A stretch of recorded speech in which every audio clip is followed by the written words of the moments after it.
Diolch yn ei weddio. Diolch yn ei Dduw am gyfle arall i ddod yma i di ac yn diolch am adeg yma o'r flwyddyn.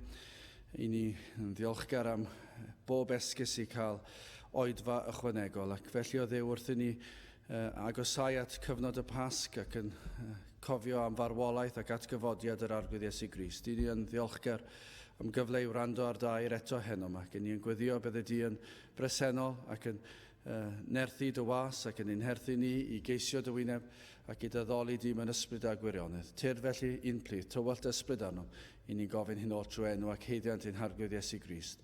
Amen. Mae'n croeso i'n gwasanaeth y Pasg ac yn i ddiolchgar ein bod ni'n gallu croesawu'r parchedig Dafydd Morris i brigethu i ni unwaith eto. Ac ar ôl yr oedfa heno yma fe fi'n aluniaeth ysgafn drws nesaf yn y neuadd, felly mae'n croeso chi ymuno gyda ni ar ddiwedd yr oedfa.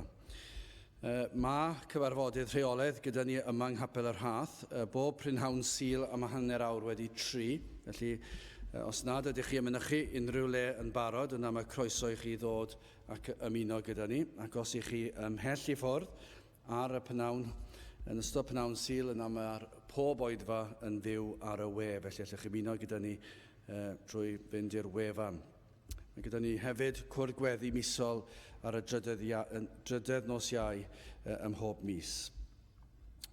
Hefyd, fe fydd na oedfaon yn ystod y cynhadledd yr Haf, ac mae hwnna'n nghanol cynhadledd Saesneg ei hiaith, ond mae yna oedfaon Cymraeg gyda ni, a'r prynhawn dydd Iau a Gwener, gorffennaf 30 a 31 am 1 wedi 4. Felly, dyn oedfaon yn ystod y gynhadledd yna, prynhawn dydd Iau a Gwener, gorffennaf 30 a 31. Nawr, gen i ddechrau'n gwasanaeth trwy ganu'r emyn rhif 370, 370, caned nef a dear lawr, fe gad ffynon. Iolchi pechaduriaid mawr yn glair wynion. Yn y ffynon gyda hwy minnau molcha ac mi gana fyth tra fwy. Hallelujah. 370, yn ei sefyll i'w chanu.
Bydd o'n darlleniad o lyfr y datguddiad, y bedwaredd benod ar 10, datgyddiad penod 14, ac ni'n darllen y 4 adnod gyntaf. Datgyddiad 14 yn dechrau yn yr adnod gyntaf.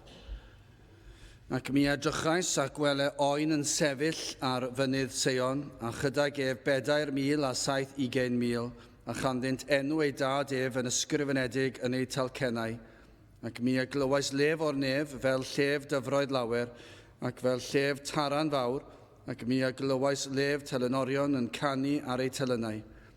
A hwy ac yn asant megis caniad newydd ger bron yr orseddfainc, a cher bron y 4 anifail, a'r heniriaid, ac ni allod neb ddysgu'r gan, ond y 4,000 a'r 720,000, y rhai a brynwyd oddi ar y ddeiar. Y rhai hyn yw'r rhai ni halogwyd a gwragedd canis gwirefon ydynt. Y rhai hyn yw'r rhai sydd yn dilyn yr oen pa le bynnag yr elo. Y rhai hyn a brynwyd oddi wrth ddynion yn flaen ffrwyth i Dduw ac i'r oen. Bydde bendith Duw ar iair sanctaidd ef. Gydwch ni nawr ganu emyn arall. Rhif 373, 373, cof am y cyfiawn Iesu, y person mwyaf hardd, a'r noswaith drom a nesmwyth bu'n chwysu yn yr ardd, a'i chwys yn ddafnau cochion yn syrthio ar y llawr, bydd canu am ei gariad i dragwyddoldeb mawr. 373 gewn ni sefyll i'w chanu.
Gadewch ni weddio.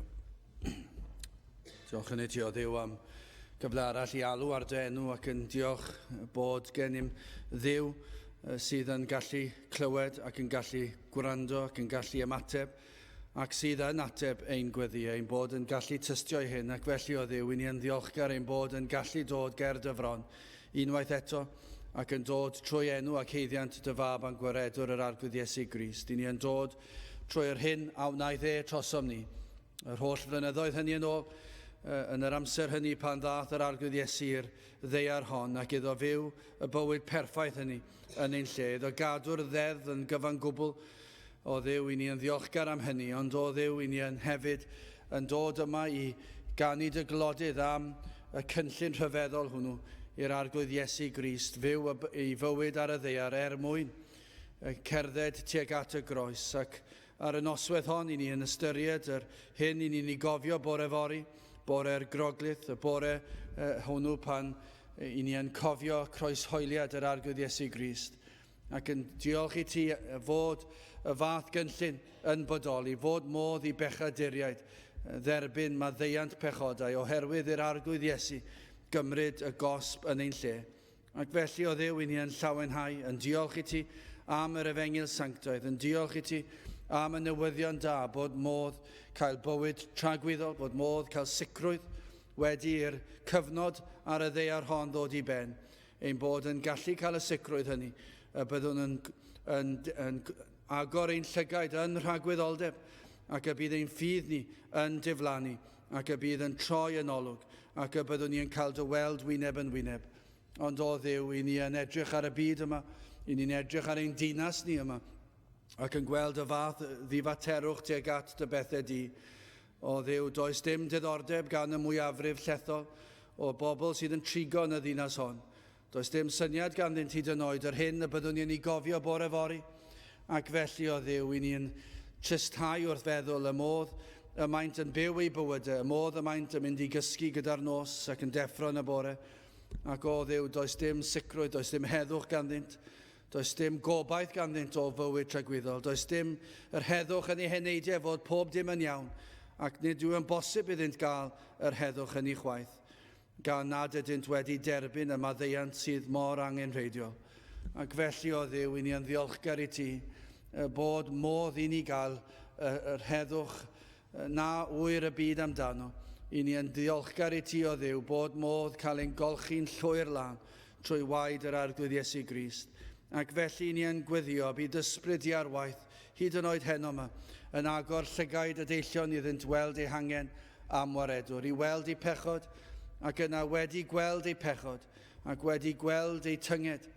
O Dduw, y byddant yn cael gweld yr arglwydd Iesu Grist ar y groes yn marw yn ei lle.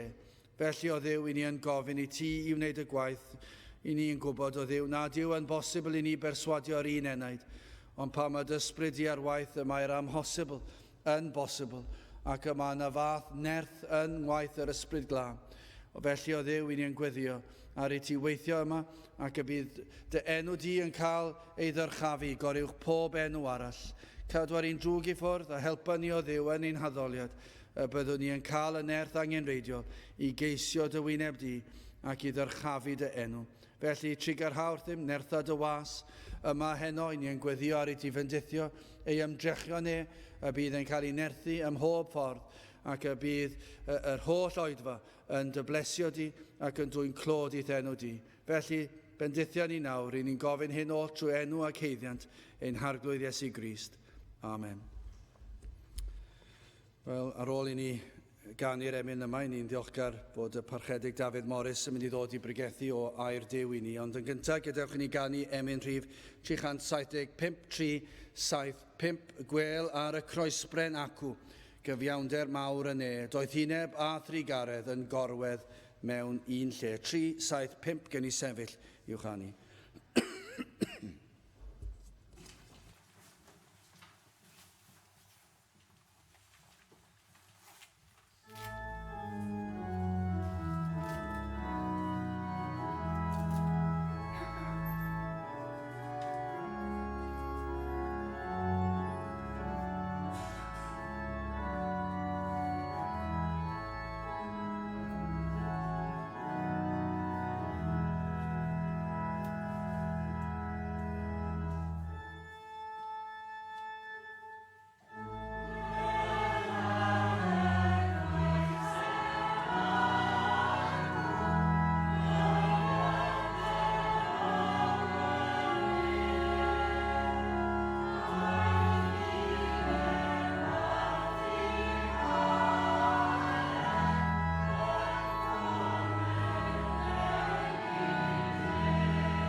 Wel, gweithio'n anwyd, mae'n bleser calon gyda fi fod yma gyda chi heno eto. Ac mae'r testyn sy'n gen i yn y bedwaredd benod ar 10 o'r datguddiad a'r adnod gyntaf. Fydda i'm yn gofyn am eich sylw chi i ddim ond un peth mewn gwirionedd yn yr adnod, ac mae'n darllen fel hyn: ac mi edrychais ac wele oen yn sefyll ar fynydd Sion, a chydag ef 4,750,000, a chanddynt enw ei dad ef yn ysgrifenedig yn ei talcennau. Ac wi am ofyn am eich sylw caredig chi ynglyn â'r oen yma. Yr oen welodd yr apostol Ioan trwy ddatguddiad, wrth gwrs, yn ef. Nawr, mae gen i 4 o nithoedd yn byw drws nesa, ac mae un ohonyn nhw yn ffarmio, ac dwi'n rhyfeddu at ei gallu hi i nabod anifeiliaid. Mae un dafad yn edrych fel y dafad nesa i fi, ac mae un yn edrych yn debyg iawn i'w gilydd i fi, ond nid iddi hi. Er enghraifft, os fydd oen swci yn gofyn am sylw, mae'n gofro bwydo'r oen am sbel gyda ffotel, ac wedyn mae'r oen yn tyfu ac yn byw, gobeithio, ac wedyn mae'n mynd allan, mae'n dueddol o aros yn agos at y clos wedyn, yr oen, ac wedyn ar ôl hynny mae'n barod i gymysgu gyda'r oen eraill, a gyda'r defaid eraill wedyn fel mae'n tyfu, ond fydd fy neithi sydd yn ffermio yn nabod yr oen yna flwyddyn ar ôl iddo gael ei eni, a'r oen yng nghanol defaid eraill erbyn hyn, ac mewn cae bellter i ffwrdd mi fydd hi'n gallu pwyntio ac mi fydd hi'n gallu nabod a dweud hwnna oedd yr oen nes i fwydo. Ac mae'r apostol Ioan fan hyn, dyw e ddim yn cael trafferth i nabod yr oen yma. Pwy yw yr oen yma? Mae e'n nabod yr arglwydd Iesu Grist, o ble Iesu Grist yw'r oen, o'r disgrifiadau ohono fe yn yr Hen Testament. Wyddwch chi, mae'r llyfr yma yn llawn o un person, yr arglwydd Iesu Grist. Ac mae e'n ymddangos mewn sawl ffordd, wrth gwrs, ac mae yna ddarluniau ohono fe, chi'n gweld, yn yr Hen Testament. Dro ar ôl tro, i ni'n dod ar draws cyfeiriadau at yr oen, at wahanol wyn.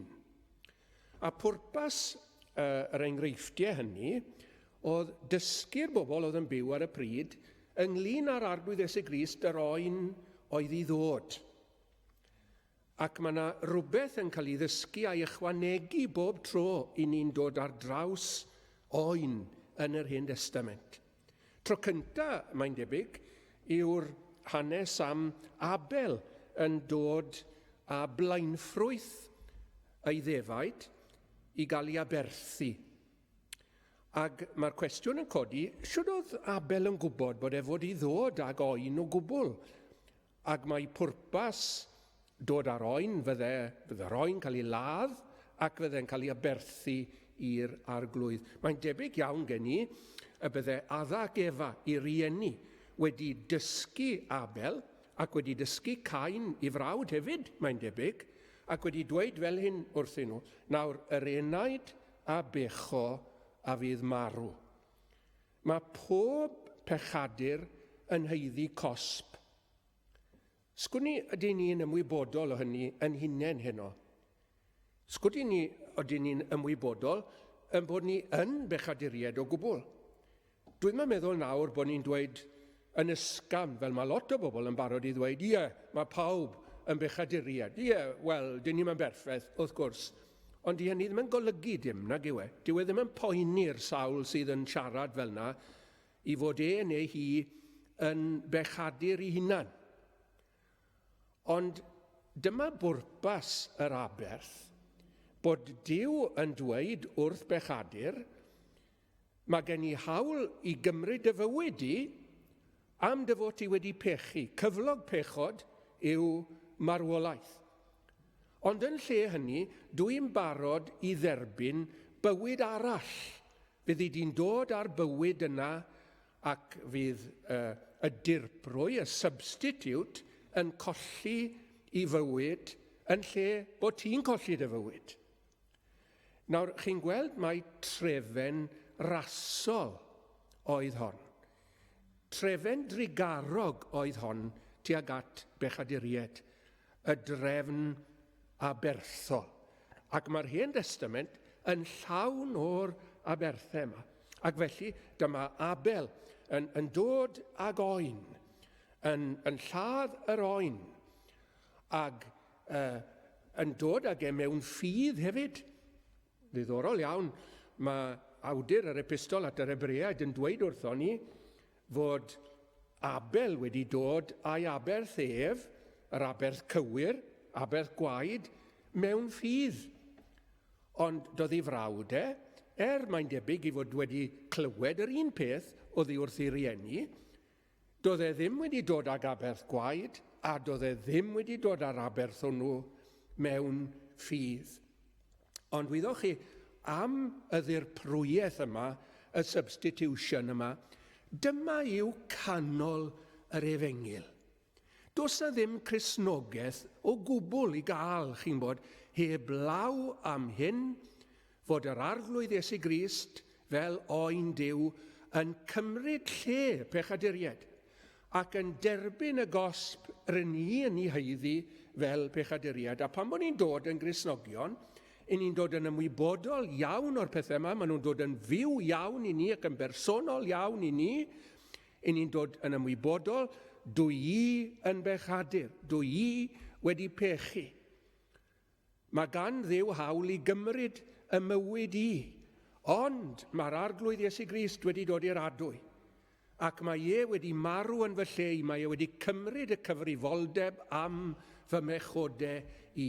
Dyna yw canol Cristnogaeth. Nawr, mae yna ddryswch mawr iawn yn oes yn y byd sydd ohoni ynglyn â beth yw Cristnogaeth. I lot o bobl, rhyw ddefodau yw Cristnogaeth. Defodau nag yw nhw ddim yn deall o gwbl. Chi'n cael dŵr ar eich pen pan bod chi yn fabi bach. Mae yna rhyw ddirgelwch yn y cymundeb, a mae rhaid i chi fynd trwy'r pethau yma. Mae rhaid i chi gydnabod y defodau yma, a dyna beth yw Cristnogaeth. Dwi'n cofio, menyw yn dweud wrtho i flynyddoedd yn ôl, yr adeg yma o'r flwyddyn, fel mae'n digwydd, adeg y Pasg. Fyddwch chi'n brysur iawn, mae'n debyg, meddai, adeg y Pasg. Wel, mae gen i gyfarfodydd i gymryd, meddai fi. Wel, hwnna, nid hynny o'n i'n meddwl. Meddai, mae'n debyg, fyddwch chi'n brysur yn cymryd mantes o'r Pasg i gasglu arian, meddai, tuag at elusennau. Oedd hi'n gweld fi tu fas i Tesco, chi'n bod, a tin ac yn casglu arian, obligid, dyna yw Cristnogaeth. Dyna oedd hi'n ei feddwl, chi'n bod. O, na fydde'r ysbryd glân yn agor yn llyged ni gyd yma heno i weld beth yw craidd Cristnogaeth, beth sydd yn hollol hanfodol, a dyma fe. Hwn yw'r oen ar ben Calfaria Iesu Grist, aeth i'r lladdfa yn ein lle. Swm ein dyled fawr a dalodd, ac fe groesodd lyfrau'r nef. Dyna beth yw'r Efengyl. Dyna'r Efengyl, dyna'r newyddion da i bechadur. Wel, mi fydde Ioan yn gwybod am yr oen yna ddath Abel at yr arglwydd i'w aberthu. A bydde fe hefyd, wrth gwrs, yn gwybod am yr hanes ryfeddol yna sydd gyda ni tuag at diwedd llyfr Genesis ynglyn ag Abraham. A Duw fel petai yn gofyn i Abraham i aberthu i fab i hunan. Wel, beth ar y ddaear o ddystir hyn? Chymod, mae yna rhyw ofyn mawr iawn fanna yn dod i Abraham. Achos oedd e'n gofyn i Abraham, wel, oedd e fel petai yn gofyn i Abraham i aberthu mab yr addewid, So chi'n gwybod rhywbeth am yr hanes, oedd Duw wedi dweud wrth Abraham y bydde fe yn cael mab, a bydde'r mab hwnnw yn y llinach, ac o'r llinach hwnnw, mi fydde'r arglwydd Iesu Grist yn cael ei eni, os a bwynt i ddyndod beth bynnag. Ond druan ag Abraham, oedd e'n methu aros i addewid Duw i ddod i ben.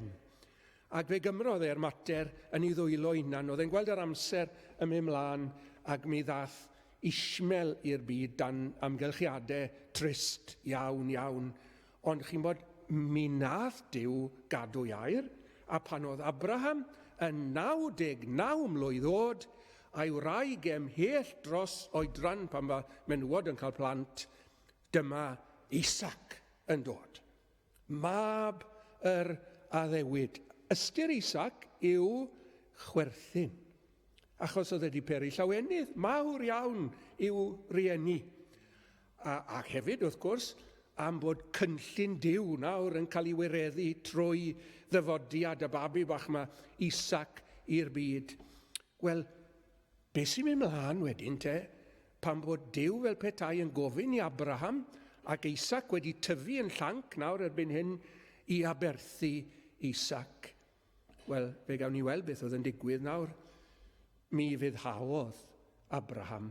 Mae e'n cael gras i fyddhau ac mae e'n fodlon gwneud hyd yn oed peth mawr fel hyn, aberthu i fab i hunan. Ond ar y funud ola fel petai, a'r gyllell wedi chodi, mae Duw yn dweud, atal dy law, paid â lladd dy fab. Edrych, mae yna hwrdd wedi ddal wrth ei gyrn yn y drysni. Dere di a hwnna nawr yn lle Isaac. A'r hyn sydd yn cael ei ddysgu fan hyn yw bod Duw wedi darparu y dirprwy yma. Ac fe enwyd y lle, os ych chi'n cofio, yn Jehova Jireh, lle digwyddodd hwnna, gystyr Jehova Jireh yw yr arglwydd a ddarpar. The Lord will provide. Nawr mae hyn yn beth pwysig iawn i ni ddysgu am yr arglwydd Iesu Grist. Mae Duw ddarparodd yr arglwydd Iesu Grist fel oen. Duw nath sypleio yr oen yma. Ac oni Duw yn beth trigarog eto, achos fydden ni ddim wedi gallu ffindio oen yr aberth, fydden ni. Does gyda ni ddim o'r sens. Ble bydden ni wedi mynd i edrych am aberth cymwys? Mae Duw yn drigarog, ych chi'n gweld. Ac i ni'n gwybod ynglyn â'r arglwydd Iesu Grist, mae Duw y tad ddanfonodd Iesu Grist i'r byd. Chi'n gwybod yr adnod yma bob un ohonoch chi. Felly y carodd Duw y byd fel yr rhoddodd y unig anedig fab. Duw y tad nath ddanfon a rhoi'r arglwydd Iesu Grist fel bod e'n dod i'r byd. Pwy nath osod Iesu Grist ar y groes, yr hwnna osododd Duw yn iawn. Pwy nath roi yn pechodau ni ar yr arglwydd Iesu Grist, yr arglwydd aroddes arno ef, ein hanwireddau ni i gyd. Pwy gododd yr arglwydd Iesu Grist yn fyw o'r bedd y trydydd dydd? Wel, Duw gyfododd e. Duw nath beri bod Iesu Grist yn esgyn nôl i'r nef ac yn eistedd ar ei ddeheulaw ac yn ei goroni fe ac yn rhydedd a gogoniant. Duw oedd yn gyfrifol. Gallwn ni ddweud hyn fod yr arglwydd Iesu Grist fel oen yn oen oddi wrth Dduw. Mae e'n oen ar gyfer Duw o blegyd. Pwrpas yr arglwydd Iesu Grist, un o'r pwrpasau fod e'n marw oedd fel bod llyd Duw yn cael ei ddehyddo. Dyw'r gair na dehyddo ddim yn cael ei ddefnyddio'n aml iawn. I ystyr yw i heddychu. The Lord Jesus Christ, set forth as the Lamb of God. We often forget this Godward element. It was to propitiate God the Father, to placate God the Father. Felly mae e'n oen o ddiwrth Dduw, mae e'n oen ar gyfer Dduw, ac mae e'n Dduw.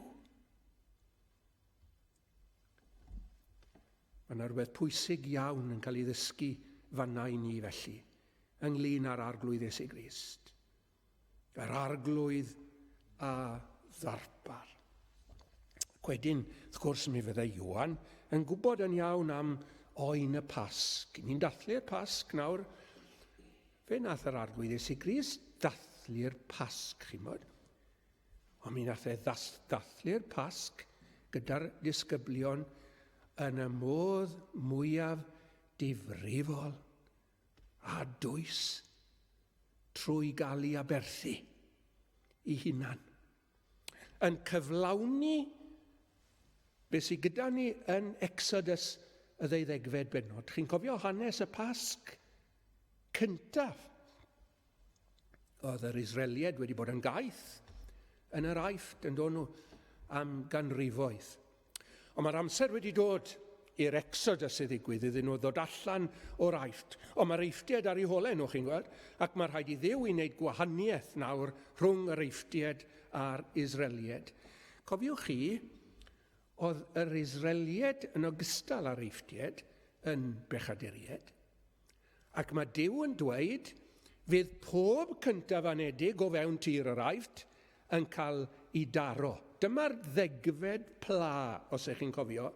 Llwn ni edrych ar y plau yma fel persweders Duw yn gallwn ni i berswadio Pharo i ollwng yr Israelied yn rhydd. Dyma'r degfed pla marwolaeth, a cyflog pechod yw marwolaeth. Oedd pob un o'r plant cyntaf anedig yn heiddi marw.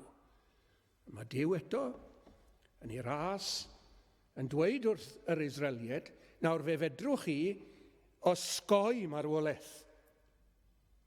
Fe fedrwch chi gael eich gwared, ond mae rhaid chi wneud beth dwi'n gweithio chi. Mae rhaid i chi ladd oen eto, oen y Pasg, a mae rhaid i chi gymryd y gwaed o'r oen yna, a'i osod ar ochrau'r drysau, ystlys byst y drysau, ac ar gapan y drws. A pan fydd angel marwolaeth yn dod heibio, mi fydd yr angel, a mi fydda i hefyd, yn gweld y gwaed yna, ac mi fyddai'n pasio drosodd. Dyna o'r lle ni'n cael y term Saesneg pass over. Nawr gwrandewch. Os ych chi'n credu yn yr arglwydd Iesu Grist, os ych chi'n ymddiried yn ei waed ac ystyr ei waed yw i fywyd e'n cael ei roi lawr mewn marwolaeth, os ych chi'n ymddiried yn y gwaed hwnnw, mae'r gwaed fel petai wedi deinellu arnoch chi, ar eich calon chi fel petai. A gwrandwch, dyma beth sydd yn pasio drosoch chi.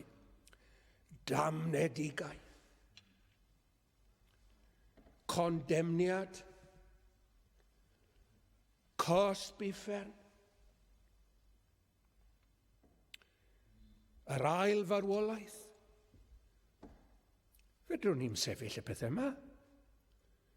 Fedrwn ni'n ymdopi gyda'r pethau yma. A'r pethau yma yn rhy fawr i ni.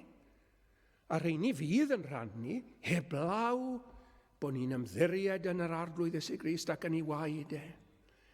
Ysgwni ydy gwaed yr arglwydd Iesu Grist wedi cael ei gymwyso ar eich cyfer chi. Mae gyda ni emyn hynod yn Saesneg, emyn Charles Wesley, sydd yn mynd fel hyn. And can it be that I should gain an interest, a lot, a part, a portion in the Saviour's blood? Died he for me who caused his pain, for me who him to death pursued. Amazing love, how can it be that thou, my God, shouldst die for me? Dwedi mi, medde William Spantacelyn, ai fi, oedd hwnnw gofiodd cariad trad mor fawr, marw dros un bron a syddo yn gehenna boeth i lawr. Byddwch chi, nid dyna unig bwrpas oen y Pasg, bod nhw'n cymryd y gwad. Chi'n gwybod beth o'n nhw'n wneud wedyn? Oedd yr oen yma i fod i gael ei rostio, nid i ferwi, ond i rostio, oedd e fod i gael ei fita mewn ffordd arbennig gyda dail sirion, bitter herbs. Mae hwnna'n dweud rhywbeth wrthon ni eto am yr arglwydd Iesu Grist. Nid yn unig yn cadw ni'n saff mae'r arglwydd Iesu Grist, rhag condemniad a damnedigaeth a'r pethau yma na fedrwn ni ddim i wynebu nhw am dopi â nhw o gwbl. Nid yn unig hynny, mae'r arglwydd Iesu Grist i fod i'n cynnal ni, chi'n gweld. Fel oedd yr Israeliad yma'n bita'r oen yma, a meddyliwch amdani nhw'n wneud yn llythrenol i ddechrau, oen, roast lamb. Hyfryd, chi'n gweld? Blas, hyfryd gydag e. A wyddwch chi, mae yna ryw hyfrydwch. Digyffelib yn yr arglwydd Iesu Grist i'r Cristion, yn oes e, i'r credadyn. Chi'n gweld, ni'n gallu enjoio'n iachawdwriaeth yn ni. A mwynhau y gwaredwr. Dim ond i ni gofio hyn, bod ni'n bita'r oen gyda dail sirion, bitter herbs. Beth oedd pwrpas yr dail sirion yma? Wel, i atgoffa yr Israeliad am eu profiadau chwerw nhw yn yr Aifft. A'r modd yr oedd Duw wedi gwaredu nhw o'i caethiwed caled. Ac i ni yn cofio am yr arglwydd Iesu Grist ac yn ei fwynhau e a'r iachawdwriaeth mae wedi ddarparu ar ein cyfer ni, dim ond yn bod ni'n cofio ei boenau.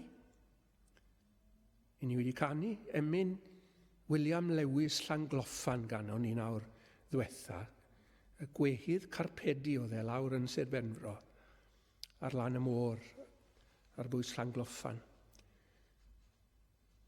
Cof am yr wyneb siriol, y poerwyd arno'n wir, cof am y cefen gwerthfawr, lle'r arddwyd coesau hir. Meddyliwch chi am y gwaradwydd dioddefodd yr arglwydd Iesu Grist. Ni'n canu hyn eto, dyn ni dioddefodd waradwydd a phoen, a'r felldydd, a'r galfar i fryn. Gwaradwydd, shame. Chi'n modd, mae well gyda dynion farw na dioddau gwaradwydd.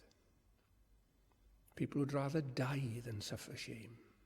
People kill themselves rather than suffer shame. Yr arglwydd Iesu Grist chyngal wedi marwolaeth waradwyddus achos oedd e rhwng y lladron, ond oedd e.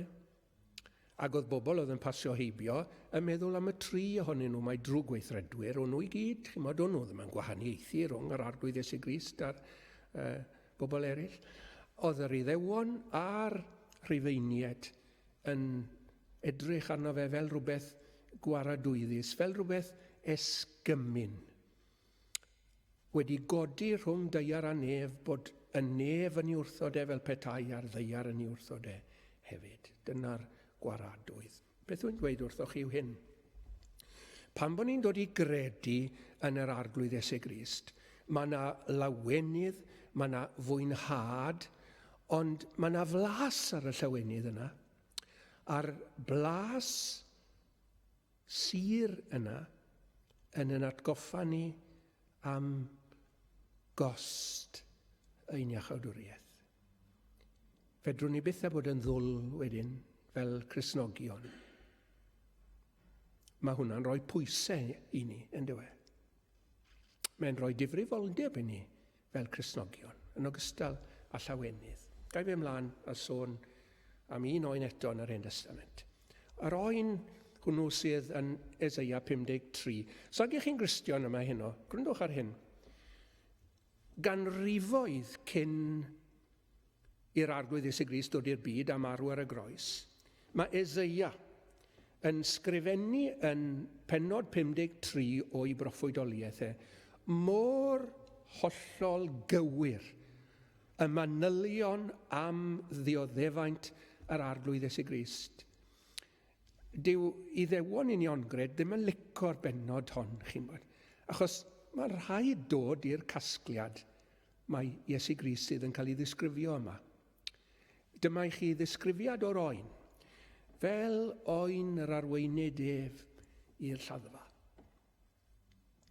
Ac fel y tai dafad, fel y mae dafad yn dawel o flaen y rhai a'i cneifiau, felly nid agorau yntau ei ynau.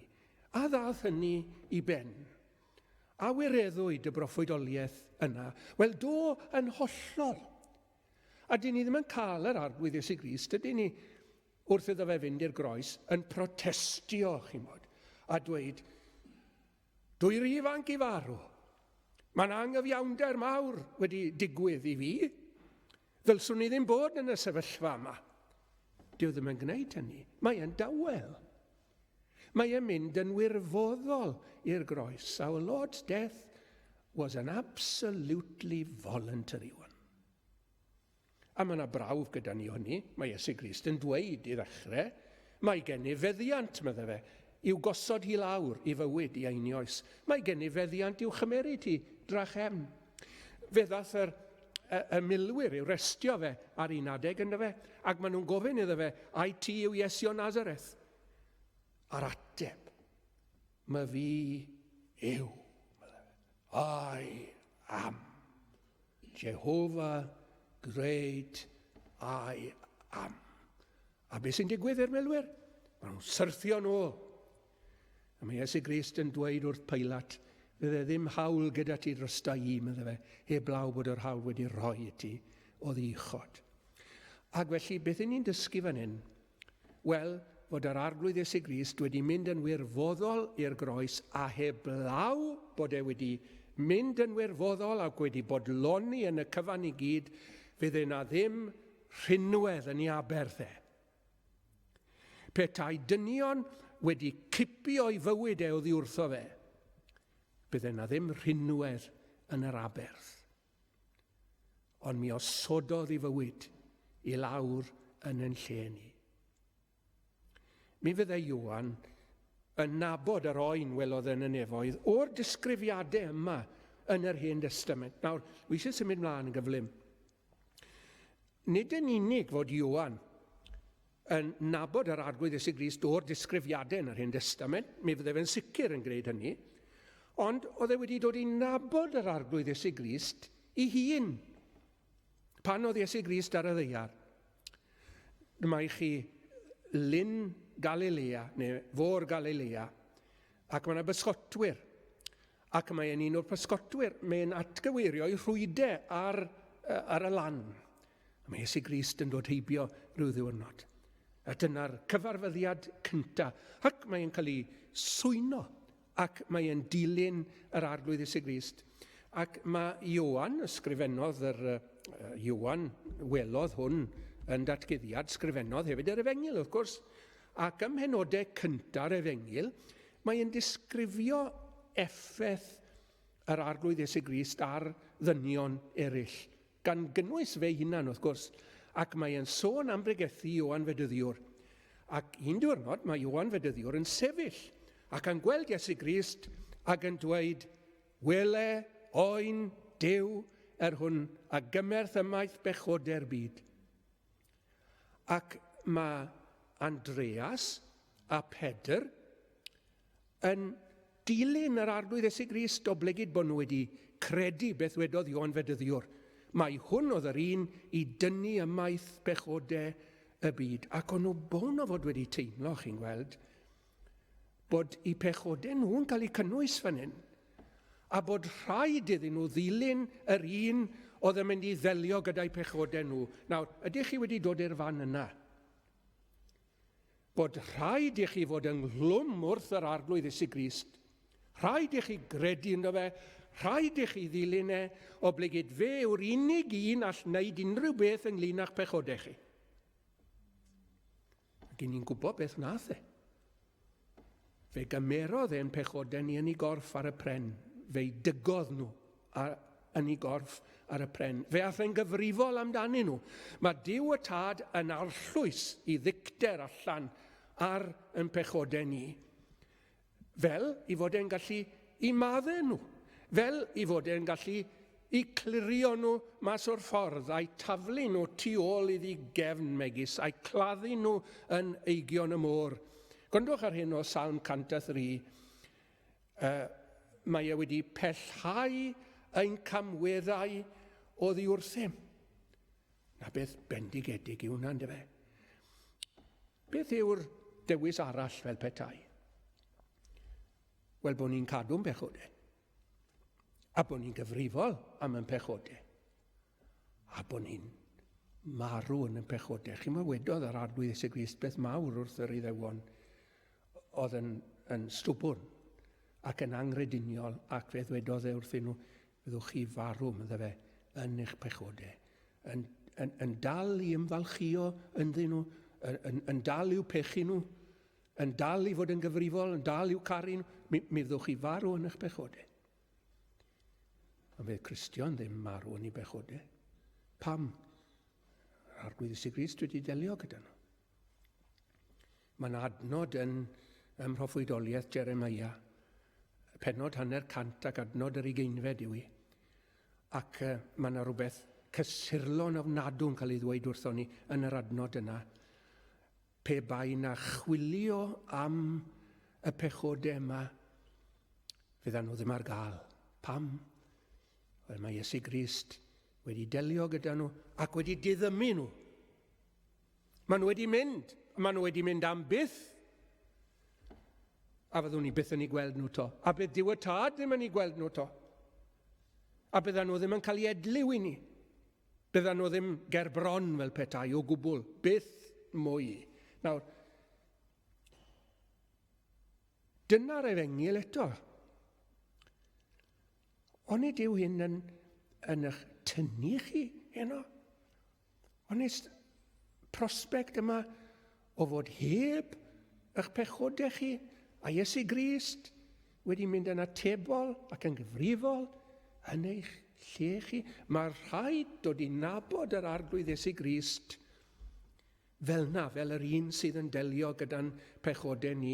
Yn ni'n gweld yn y Beibl i ddechrau fel oen, yn dod i nabod e'n hunain fel oen, ac wedyn mae gobeith gyda ni weld e'n yn ef fel oen, fel welodd Iwan. Rhyw 20 o weithiau yn llyfr y Datguddiad, mae Iesu Grist yn cael ei ddisgrifio fel oen Duw. Mae e yn oen sydd wedi ladd ers cyn seiliad y byd. Ac yma, yn y 4 bennod ar 10, mae e yn fuddugoliaethus. Mae e wedi mynd trwy'r brwydr fawr Calfaria, wedi cyfodi yn fuddugoliaethus y trydydd dydd, wedi esgyn i'r nef. Nawr ar ddiwedd amser, mae e gyda'i bobl. 144 o filoedd, rhif symboledd yw hwnna, yn dynodi yr eglwys gyfan. Mi fydd pob un enaid y bu Iesu Grist farw drosto fe yn y nef gydag e yn y diwedd. Os unrhyw awydd gyda chi fynd i'r nefoedd, os unrhyw obeth gyda chi fynd i'r nefoedd, mae'r cyfan yn dibynnu ar Iesu Grist. Ac mae'r dyrfan yn ef yn cydnabod hynny, yn llawen iawn. Nid yn sôn amdano nhw hunain, nid yn brolio eu hunain, ond yn sôn fel hyn, iddo ef yr hwnna'n carodd ni, ac yn golchodd ni oddi wrth ein pechodau, yn ei waed ei hun ac yn gwnaeth ni yn frenhinoedd ac yn offeiriaid i Dduw a'i dad ef. Iddo ef y byddo'r mawl a'r gogoniant yn oes oesoedd. Allwch chi ddweud hynny? Ydych chi wedi dechrau'r gân yna? Fedrwch chi yngan y doxology yna, dyna beth yw i, mawl gan yw i. Canmol yr arglwydd Iesu Grist am ei waith. Gweld Iesu Grist yn y Beibl i ddechrau, fan'na i ni dechrau. Ond dod i nabod cael encounter gydag fel yr oen yn hunain. Ac wedyn mi fyddwn ni'n yn siŵr o'i weld fri yn y nef. bydded felly i bob un ohono ni. Amen.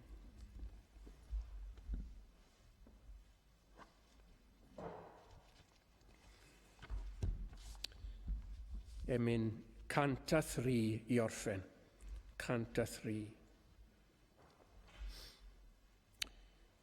Emyn Williams Pantycelyn, mi dafla maich oddi ar fy ngwar, wrth deimlo dwyfol oes, a iogrwydd fel mynyddoedd byd, drin ganu wrth dy groes. Ac yna ca fod gydag ef pan el y byd ar dan, ac edrych yn ei hyfryd wedd, gan harddach nag o'r blaen. Emyn 103.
O ddiwain tad i ni yn dymuno y bydd hyn yn wir ac yn digwydd yn hanes bob un sydd yn yr oedfa yma heno.